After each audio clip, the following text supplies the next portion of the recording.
Well, if you've got student loan debt, you're certainly not alone. There's about $1.5 trillion of student loan debt here in the U.S. And with Biden's inauguration on the horizon, could debt forgiveness be in the near future?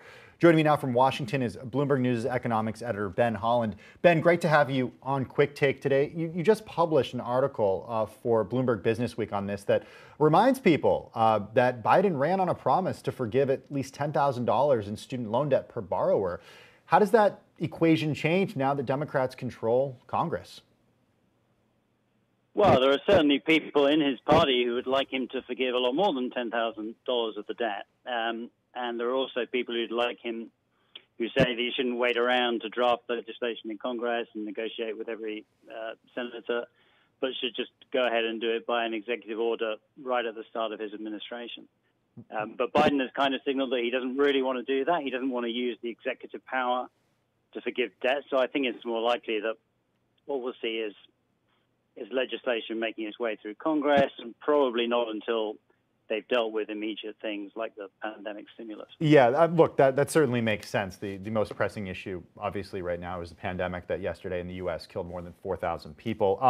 I want to take a step back here. I would say, though, just one point on that even if he doesn't act to forgive the debt quickly, he will kind of probably have to extend the freeze on debt repayments, because that was a pandemic measure. It was done by Congress in the CARES Act. It was extended by Trump in the summer, and it's due to expire at the end of January. So if he doesn't do something to at least keep it on hold, then people will have to start paying again as of February. Ben, how has this gotten so bad in the U.S.? And it's gotten so bad really in the last 10 to 15 years.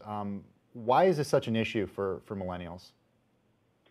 Yeah, I think there are two things there, really. One of them is that colleges have just jacked up their prices. It's always easy to, if people are paying for something with credit and it's easy to borrow, then it tends to be easy for people to put up the price of the thing. That kind of happened with houses before the housing bubble in 2008, and it's happened with colleges too. And I think the other thing is simply that people's incomes weren't rising fast enough to pay for these rising college fees. The years after the financial crisis were not great years for American wages and incomes. The last couple of years before the pandemic were a bit better, but in general, they just haven't been keeping up. Ben, I want to end talking about the economic data that we got today. Unemployment rates remain unchanged at 6.7%, but we saw payrolls fall 140,000. This was the first drop since April. What's the economy and the job market that Biden inherits in just over a week? I mean, clearly it's a very weak job market by comparison with what it was before the pandemic. People do see one kind of glimmer of hope in the numbers today, and that is that the real hit came with things like restaurants and bars that are getting hit by infections, and also because it's getting cold now, and a lot of them were managing to function outdoors when the weather was better. But with a bit of luck, that they would say the vaccines should take care of that, and so it won't be too long into this year before we start to see some of those jobs come back. Bloomberg economics editor Ben Holland, live from Washington. Ben, thank you for your time and for joining us on Quick Take today.